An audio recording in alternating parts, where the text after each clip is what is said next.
Bismillahirrahmanirrahim. Assalamualaikum warahmatullahi wabarakatuh. Alhamdulillah ala ihsanih wa syukrullahu ala taufiqihi wa amtinani. Asyhadu an la ilaha illallah wahdahu la syarika lah ta'ziman li sya'nih. Wa asyhadu anna nabiyyana Muhammadan abduhu wa rasuluh ad-da'i ila ridwanih wa ala alihi wa ashabihi wa ikhwanih. Ya ayyuhalladzina amanu taqullaha haqqa tuqatih wa la tamutunna illa wa antum muslimun. Fa inna asdaqal hadithi kitabullah wa khairal hadi hadi Muhammadin sallallahu alaihi wasallam wa syarrul umuri muhdatsatuha wa kullu muhdatsatin bid'ah wa kullu bid'atin dhalalah wa kullu dhalalatin finnar.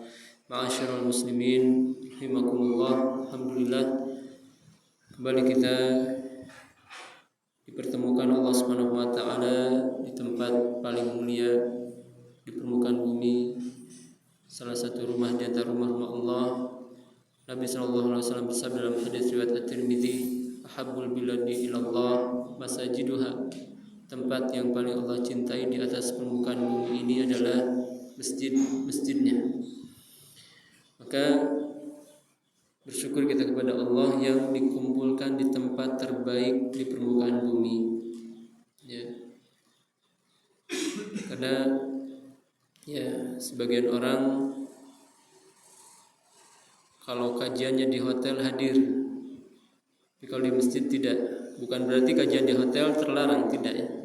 Boleh-boleh saja, tidak masalah, karena memang itu segmennya beda.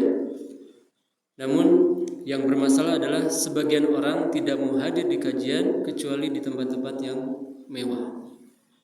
Ya, maka alhamdulillah kita dipertemukan Allah Subhanahu wa taala di tempat termulia di atas permukaan bumi, masjid. Wa abghadul biladi ilallah aswaquha, dan tempat yang paling Allah benci di atas permukaan bumi ini adalah pasar. Dan alhamdulillah kita dikumpulkan Allah Subhanahu wa taala di salah satu bulan di antara bulan-bulan haram, bulan yang Allah Subhanahu wa taala muliakan sebagaimana Allah berfirman di surat At-Taubah ayat yang ke-36, "Inna iddatash syuhuri 'indallahi 12 syahran fi kitabillah yauma khalaqas samawati wal ard minha arba'atun hurum." Sesungguhnya bilangan bulan di sisi Allah semenjak diciptakannya langit dan bumi adalah 12 bulan. 4 bulan diantaranya adalah bulan-bulan haram, bulan-bulan yang Allah muliakan. Dzalikad dinul qayyim fala tadhlimu fihinna anfusakum. Itulah agama yang lurus. Maka jangan sekali-kali kalian menzalimi di bulan-bulan tersebut. Oleh karenanya Imam Ibnu Katsir ketika menafsirkan ayat ini, beliau mengatakan bahwa kemaksiatan yang dilakukan di bulan-bulan haram itu dosanya dilipat gandakan, sebagaimana pahala yang dilakukan di bulan-bulan haram dilipat gandakan. Ini pandangan beliau. Walaupun sebagian ulama mengatakan tidak, dosa tetap satu. Berdasarkan sabda Nabi SAW, "Wa in hamma bisayyi'atin fa'amilaha." Kalau ada orang yang niat berbuat buruk kemudian dia amalkan, maka Allah catat satu kesalahan saja berdasarkan hadis itu. Ala kulli hal, baik dinilai satu maupun dilipat gandakan, yang jelas dosa di bulan-bulan haram ini lebih dahsyat efeknya. Ya, seperti kalau kita ke mall main tinju-tinjuan. Ada yang pernah ya? Ada yang pernah main enggak kan? Tinju-tinjuan tuh boxing. Pernah? Berapa angkanya dapat? Lupa ya. Itu maksimalnya kira-kira berapa tuh? 900 sekian ya. Berarti kalau Mike Tyson yang mukul itu berarti 900 sekian. Bisa jadi ya. Kita bisa jebol. Ini untuk mendekatkan pemahaman saja bahwa dosa yang dilakukan di bulan haram bisa jadi benar menurut pendapat yang ulama yang berdasarkan hadis itu ya cuma satu saja, tapi tentu kualitas siksaannya lebih dahsyat daripada yang dilakukan di bulan-bulan selain bulan haram. fala tadlimu fihinna anfusakum. Maka hendaknya kita berusaha untuk menghindari dosa di bulan-bulan haram ini. Tentu kita sulit untuk menghindarkan 100% dosa. Ya, terlebih lagi kita hidup di zaman fitnah. Namun ya kata Nabi Allah Subhanahu wa taala berfirman, in tajtanibu kaba'ira ma tunhauna an nukaffir ankum sayyi'atikum. Jika kalian menghindari dosa-dosa besar terutama di bulan-bulan haram ini, maka Allah akan ampuni dosa-dosa kecilnya.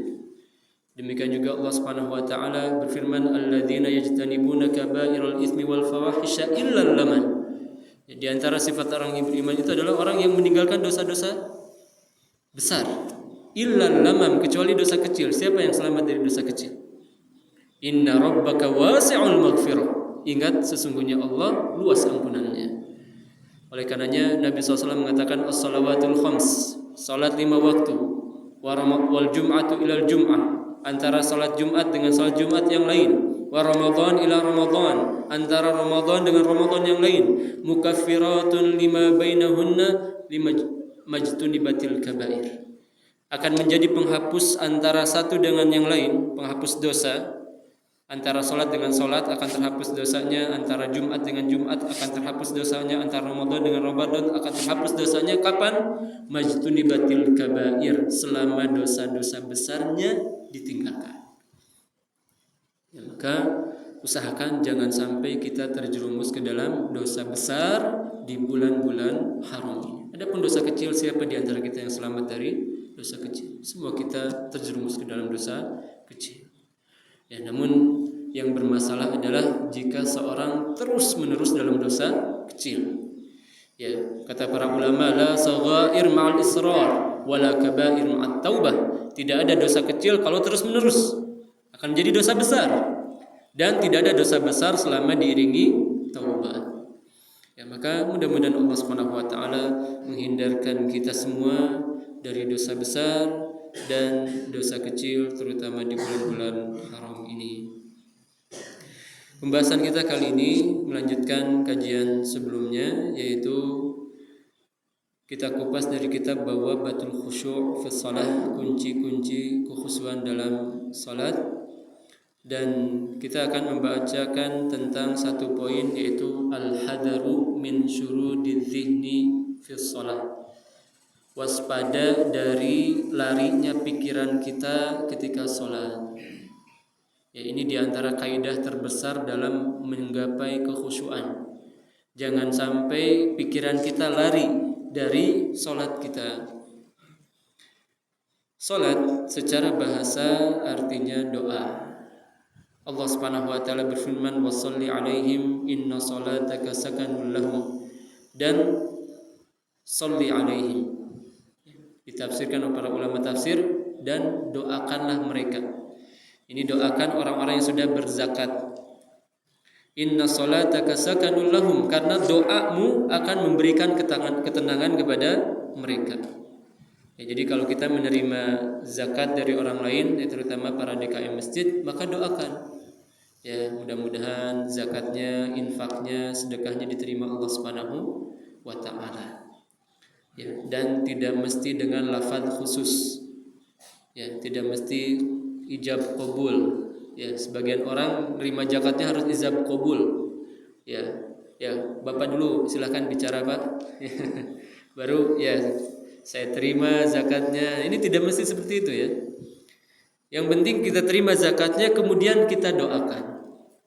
Kita doakan mudah-mudahan zakat ini Allah Subhanahu wa taala terima, atau yang semisalnya, dan yang terbaik dengan bahasa Arab. Dan dinamakan salat, ya, menurut Syekhul Islam Ibnu Taimiyah, kenapa doa dinamakan salat? Litadammuniha ma'na du'a, karena salat ini unsur terbesarnya adalah doa. Wa huwal ibadatu wal mas'alah, dan doa secara yang sudah kita ketahui bersama terbagi dua, ada doa permintaan, ada doa bersifat murni ibadah. Ya. Apa maksudnya doa murni ibadah? Yaitu setiap amal soleh kita atau afwan. Doa yang murni ibadah adalah ketika kita melakukan suatu ibadah dan itu kita niatkan sebagai ibadah khusus. Ya. Atau mungkin supaya lebih mudah, doa ini bisa kita jadikan sebagai doa ibadah tersendiri. Misalkan kita mengucapkan Rabbana hab lana min azwajina wa dzurriyyatina qurrata a'yun waj'alna lil muttaqina imama. Dan doa juga bisa dalam bentuk amalan kita. Ya. Maka ketika seorang sholat, sejatinya dia sedang berdoa. Bilisanil hal wal maqal. Baik dengan ucapannya, di dalam sholat terdapat banyak doa. Rabbik firli. Ya, Allahumma ba'id baini wa baina khotoyaya dan seterusnya. Dan dengan perbuatannya dia juga, ini doa. Ini yang dinamakan dengan doaul ibadah. Ada doa yang sifatnya ibadah. Dengan ibadah dia, sejatinya dia berdoa. Semua ibadah kita sejatinya itu doa. Secara tidak langsung kita mengatakan, ya Allah, masukkan saya ke dalam surga dengan ibadahku ini dan hindarkan saya dari neraka dengan ibadahku ini. Itu doaul ibadah. Atau doa yang kedua adalah doaul mas'alah. Doa dengan permintaan. Kedua-duanya ini bagian daripada doa. Ya. Dan dua macam doa ini ada di dalam sholat.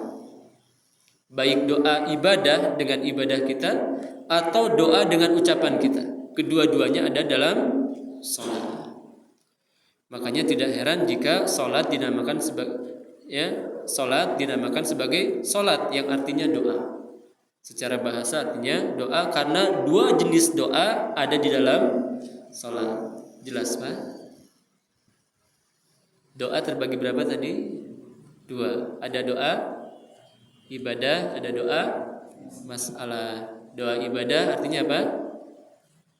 Kita beribadah kepada Allah secara tidak langsung, kita minta masuk surga, terhindar dari neraka.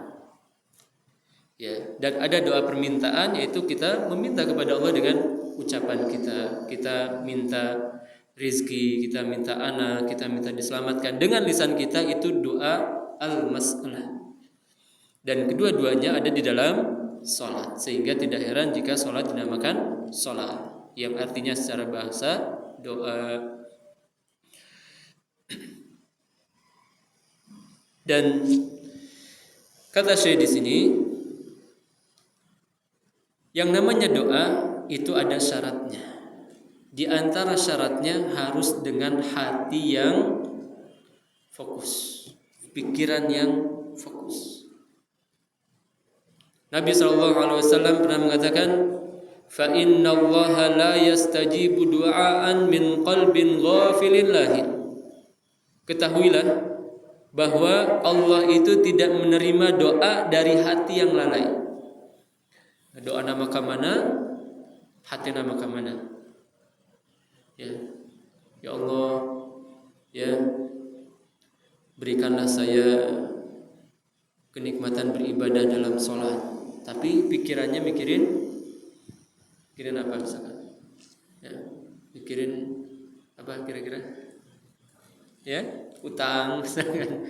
Mikirin, aduh can nikah, ya, aduh tesis can beres. Ya. Pikirannya ke sana, pikirannya ke situ, permintaannya ke situ. Yang seperti ini, ketahuilah Allah tidak akan kabulkan. Ya, doa yang seperti ini tidak akan dikabulkan. Fa innallaha la yastajibu du'aan min qalbin ghafilin lahi. Allah tidak akan mengabulkan doa yang berasal dari hati yang lalai. Makanya kalau kita doa, jangan sampai sibuk dengan yang lain. Ya, doa sibuk dengan yang lain. Ya. Dan berkata Imam Al-Auza'i, ya, di dalam kitab At-Tamhid dinukilkan oleh Ibnu Abdul Bar, afdhalud du'a al-ilhahu 'ala Allah wa tadarru' ilaih. Sebaik-baik doa itu adalah yang dilakukan dengan merengek dan dengan hati yang penuh ketundukan. Itu sebaik-baik doa. Merengek-rengek. Al-ilhah, diulang-ulang.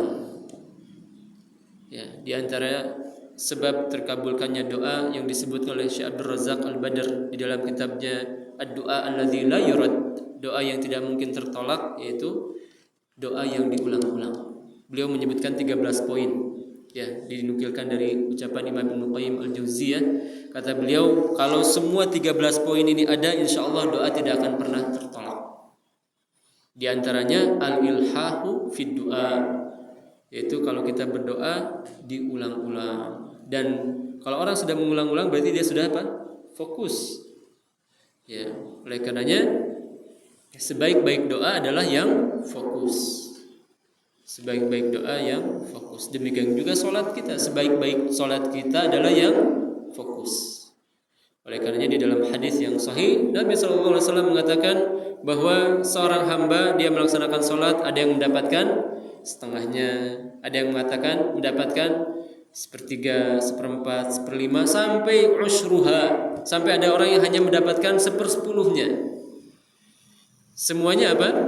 Berdasarkan kefokusannya dalam salat. Ya, di dalam hadis yang lain bahwa tidaklah seorang hamba mendapatkan pahala kecuali kadar kefokusannya dalam salat. Ya, sekedar apa kita fokus dalam salat, itulah kadar kita mendapatkan pahala. Ya, kadang sebagian orang salat tahu-tahu udah salam, ternyata udah mau salam. Ini berarti sekedar itulah dia dapat pahala. Ya. Fa idza aqbalta akhil musalli ala rabbika fi salatika bi niyatin shadiqah wa qalbin khashi'in laysa bisahin wala lahin faqad ataita bi maqsudis salat. Jika engkau wahai seorang muslim yang terbiasa salat sudah menghadap kepada Allah dengan niat yang tulus dan hati yang khusyuk, tidak lalai, maka sungguh Anda telah melakukan maksud daripada salat. Dan wa ataita bi a'zami asbabil falahi wan najati fid dunya wal akhirah. Engkau telah melakukan sebab terbesar kesuksesan di dunia dan akhirat. Jadi kalau salat kita beres, urusan kita semuanya insyaallah akan beres. Kalau salat kita berantakan, jangan salahkan kalau urusan kita juga berantakan, karena salat kita ya belum beres.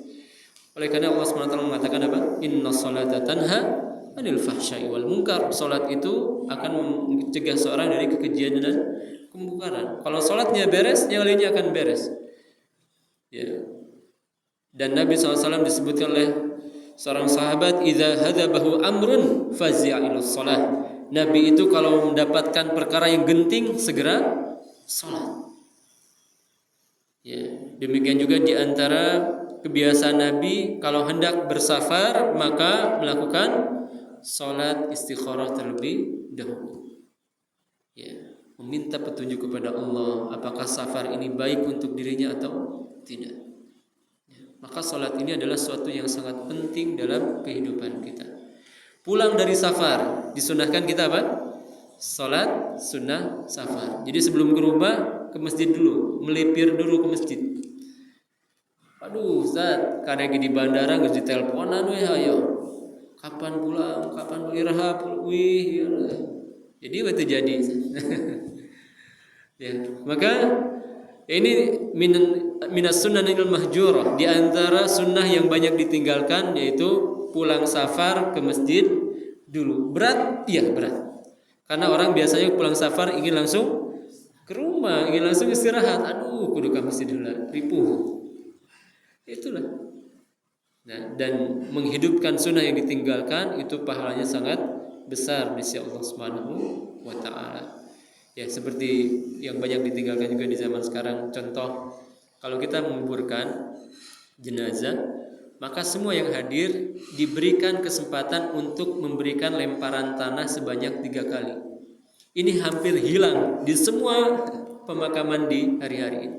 Hatta orang-orang yang notabene-nya sunnah, ya pesantren yang semisal sekarang sudah jarang yang mengamalkan ini. Padahal ini sunnah. Kalau kita hidupkan ini kemudian diikuti oleh orang yang lain, maka ini pahalanya sangat besar di sisi Allah Subhanahu wa taala. Ya, dan kalau di kota Madinah ini masih sunnahnya masih hidup. Ya, jadi kalau sudah selesai ya sudah ditutup dengan apa istilah itu? Hebel ya, semacam hebel itu. Hebel apa istilahnya? Ya? Padung ya, itu yang kayak batu itu ya. Batu atau bambu atau kayu terserah itu boleh, semuanya boleh. Ya, setelah selesai itu dipersilahkan kepada para hadirin untuk melempar tanah sebanyak 3 kali ke arah kepalanya. Ya, dan tidak akan langsung kena badan kan karena sudah ada 3 kali giliran. Kemudian setelah selesai baru disempurnakan oleh tukang gali. Ya, kemudian ditinggikan tidak lebih dari 1 jengkal. Karena kalau lebih, kata Nabi SAW kepada Ali bin Abi Thalib, ya Ali, wahai Ali, ya la tada qabran musyrifan illa sawaitah. Jangan engkau biarkan ada kuburan yang ditinggikan kecuali ratakan. Jadi kalau kuburan terlalu tinggi ini terlarang ya. Maka sunnah yang benar sesuai dengan petunjuk Nabi, kuburan itu jangan lebih dari 1 jengkal. Dan kalau kuburan sesuai dengan sunnah, insya Allah akan sangat mengingatkan akhirat. Sampai ada orang yang masuk Islam gara-gara melihat pemakaman Raja Faisal kalau tidak salah. Ya, non Muslim melihat di video bagaimana proses pemakaman Raja Faisal. Oh, ternyata tidak ada beda sama sekali. Kuburannya seperti itu. Ya, tanah saja, kemudian diletakkan batu. Kalau laki-laki 1, perempuan 2 kalau di sana.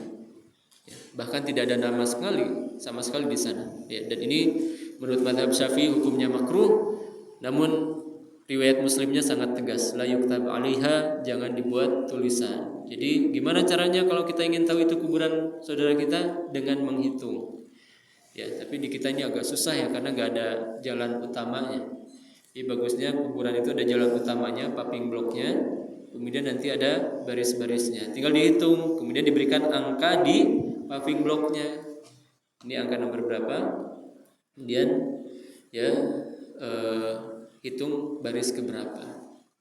Ini kalau kita bisa mengamalkan ini tentu lebih bagus ya, tanpa ditulis. Walaupun ini sebagian ulama dalam mazhab Syafi'i ini hukumnya makruh tidak sampai ke haram. Dan makruh apa artinya makruh, Pak? Lebih utama ditinggalkan. Namun sebagian ulama seperti Imam An-Nawawi beliau berpandangan hukumnya haram berdasarkan hadis riwayat Muslim yang sangat jelas. Ya, maka kuburan kalau sesuai dengan petunjuk Nabi SAW akan mengingatkan kita kepada akhirat. Ternyata semuanya sama ya, gak ada yang dibeda-bedakan. Orang kaya, orang miskin kalau sudah ke tanah ya sama. Ya, nah maka ya salat ini sebab terbesar kenikmatan seorang di dunia dan di akhirat. Wa idza khalat ad'iyatuka wa adhkaruka fi salatika min huduril qalbi wa tadarru' wal istikanati fa huwa alamatun 'alal ghaflati wa la haula wa la quwwata illa billah. Tapi kalau salat kita ini kosong dari fokus ya, maka ini tanda kelalaian, la haula wa la quwwata illa billah. Padahal Allah berfirman, wadhkur rabbaka fi nafsika tadarruan wa khufa wa dunal jahri minal qawli wa bil ghudwi wal asal wa la takum minal ghafilin.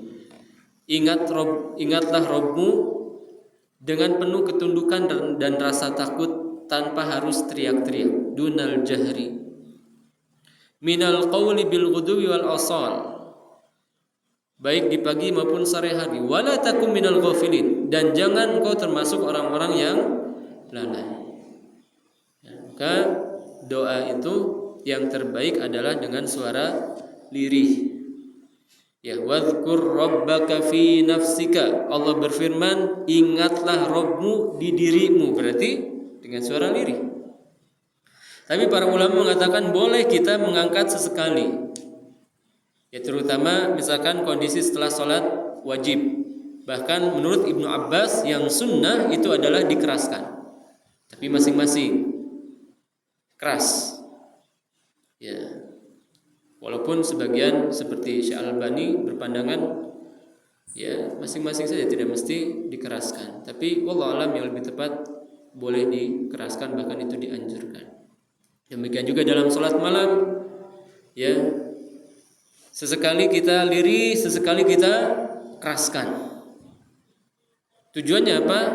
Lirih supaya kita tidak mengganggu yang tidur, dia masih butuh istirahat. Keraskan bagi orang yang ingin kita bangunkan dengan sholat kita. Jadi sekali kita keraskan, sekali kita lirihkan. Itu dalam diantara adab dalam sholat malam. Ya. Nah, diantara cara agar kita bisa fokus adalah kita yakini bahwa sholat ini adalah munajat kepada Allah.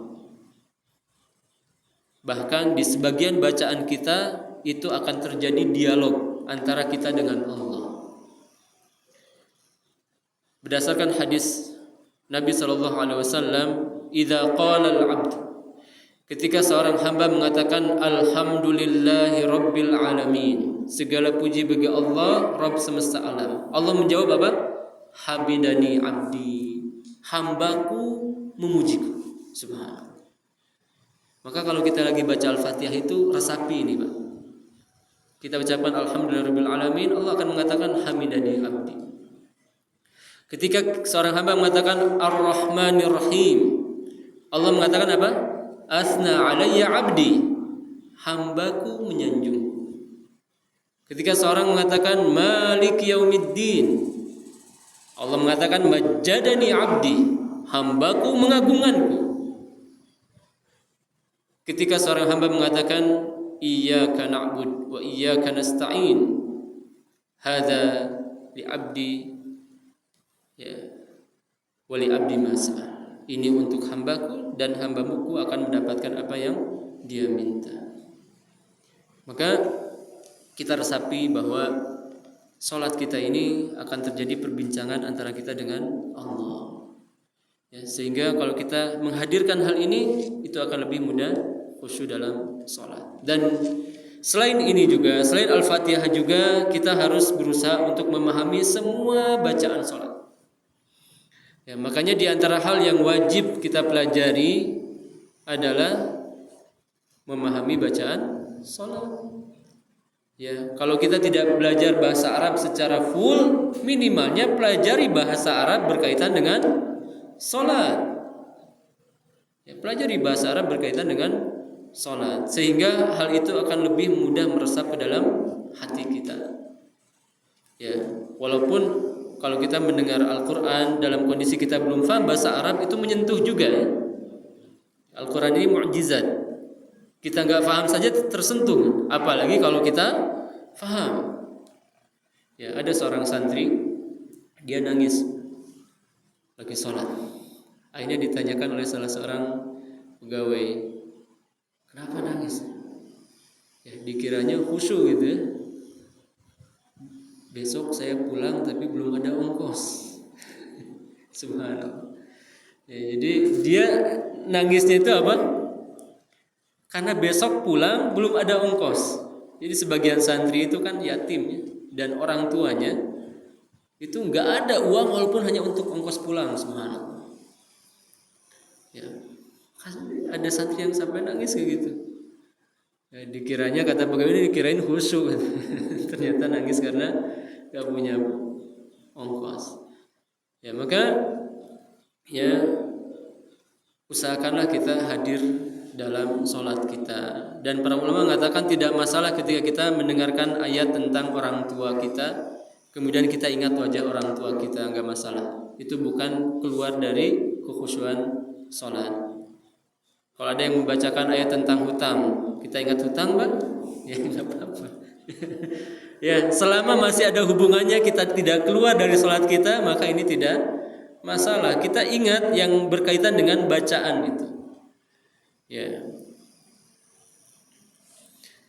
Kemudian kata beliau, innal insan la yakhjal an yakuna yunajillah wa huwa yunajil makhluk. Sungguhnya ada orang yang dia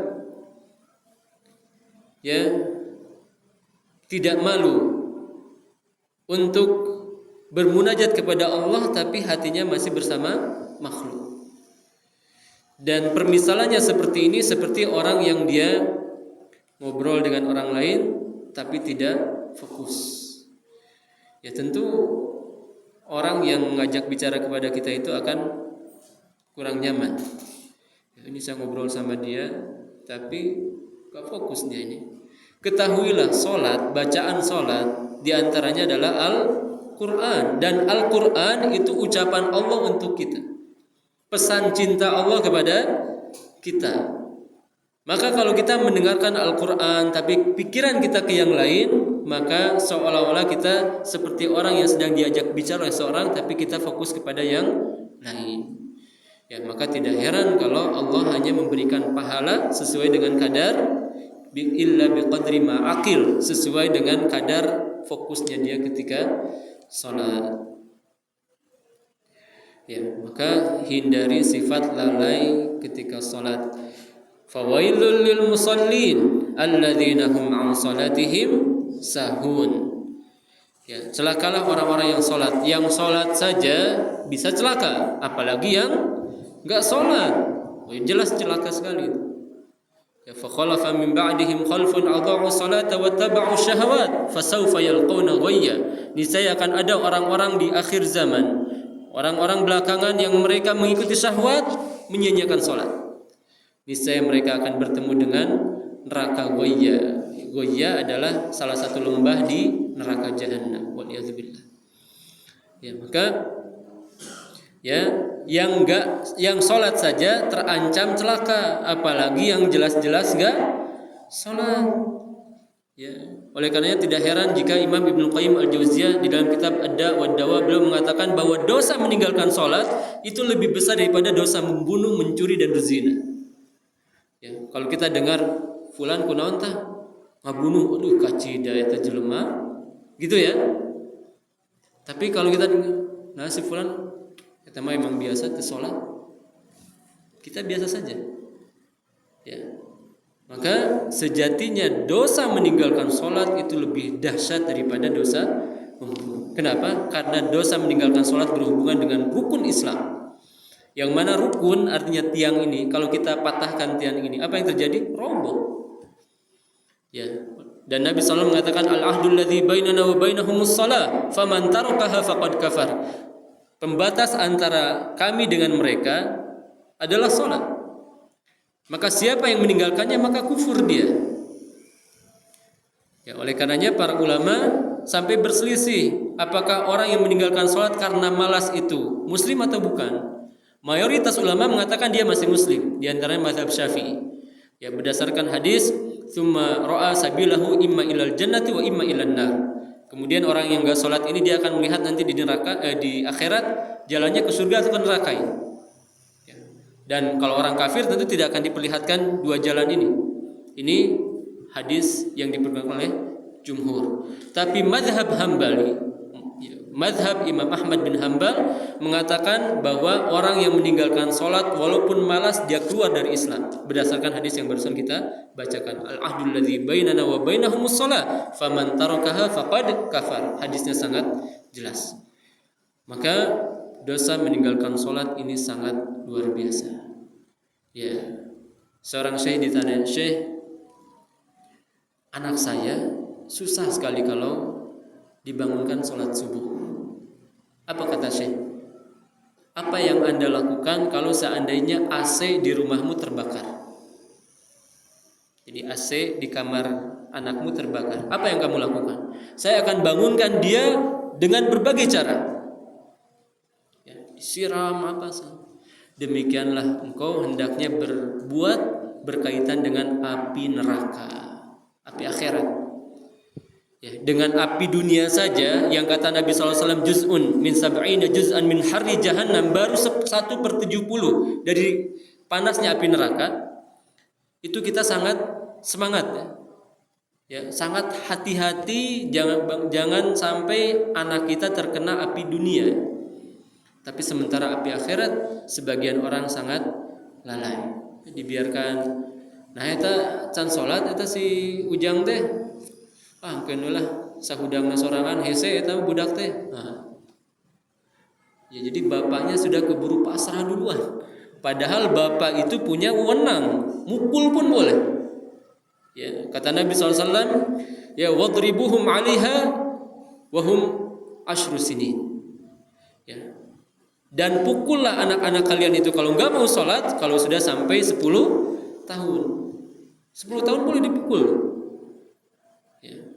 Maka jangan sampai ada di rumah kita anak-anak kita yang tidak sholat. Ya, sholat subuh dibiarkan, ya, ini bahaya.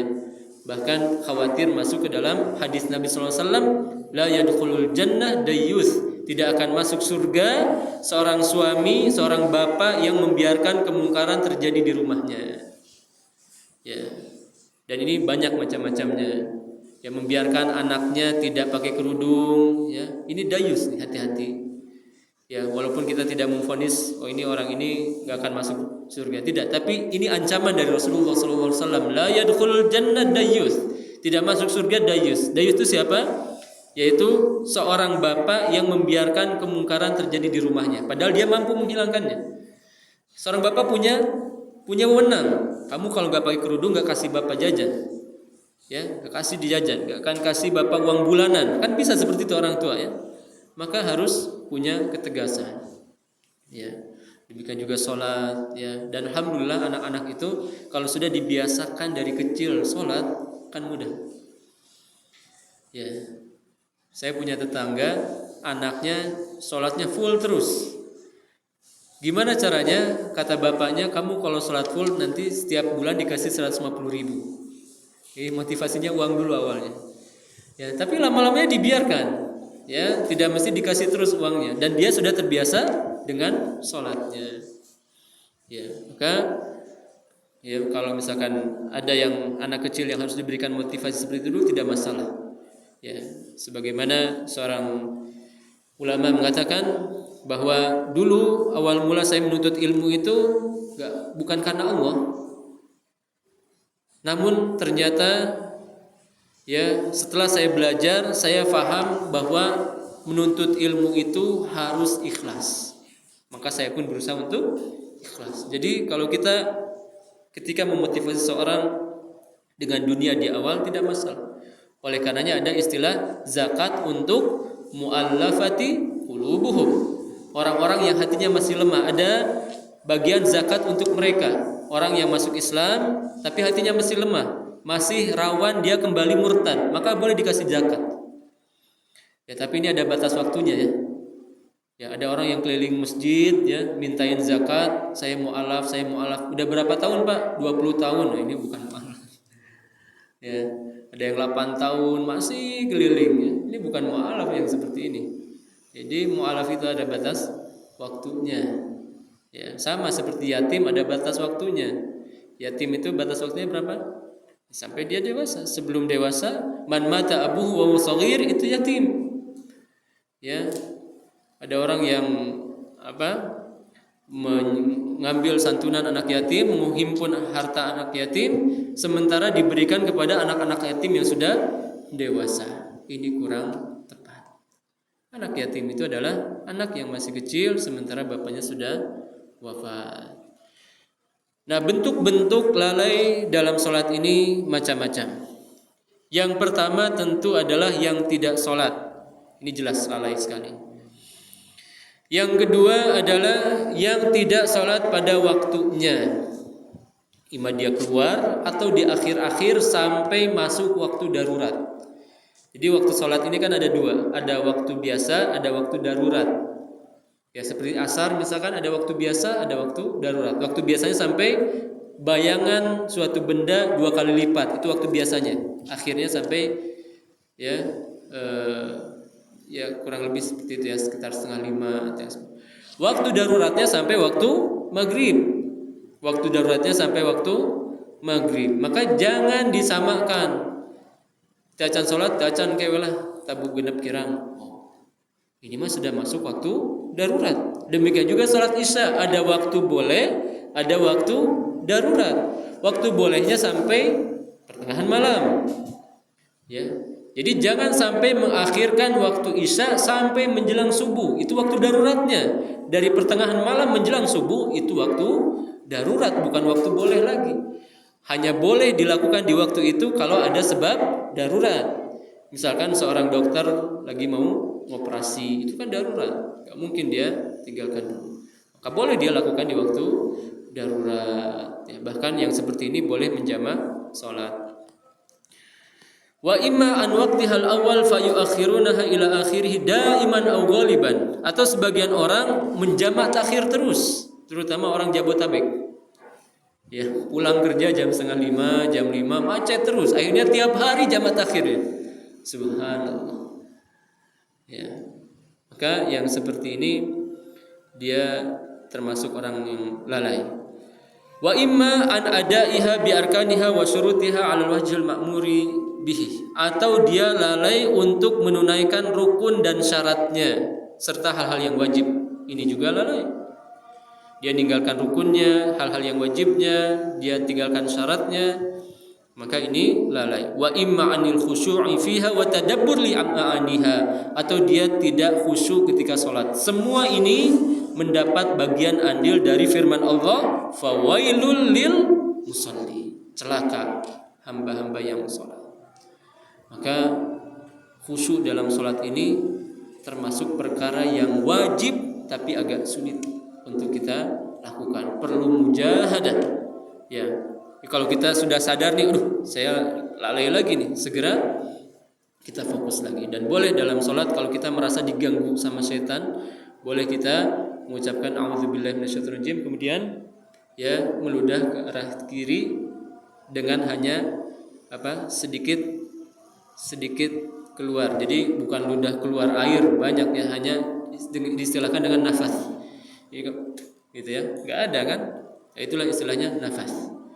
Ya, tapi ini mungkin perlu diperhatikan kalau seandainya ketika sholat jamaah. Jangan salah satu. Apa nih? Apalagi orangnya belum paham kan, bahaya. Ya, tapi kalau sholat sendiri ini ya tentu sangat-sangat bisa dilakukan. Tidak boleh kalau ke arah depan. Ya, karena disebutkan dalam hadis ketika seorang sholat ya dia sedang berhadap kepada Allah Subhanahu wa taala. Bukan berarti Allah ada di depan kita, Allah ada di atas kita, namun ini sebagai bentuk pengagungan kita kepada Allah Subhanahu wa taala di dalam salat.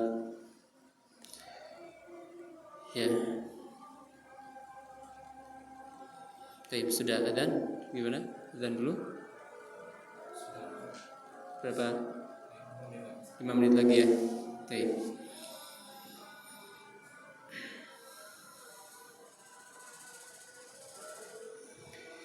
Di dalam hadis riwayat Imam Muslim dan ini cukup agung ya, bagaimana besarnya pahala khusyuk dalam salat. Nabi SAW menjelaskan, setelah beliau menjelaskan keutamaan wudu, fa in huwa qama fa shalla.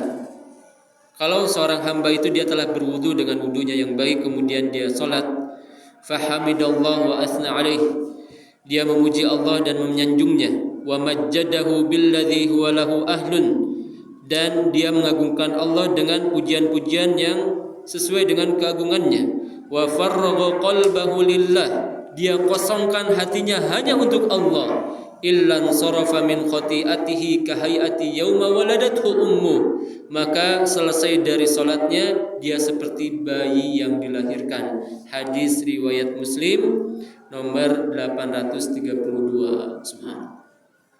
Jadi kita ingat hadis ini, Pak.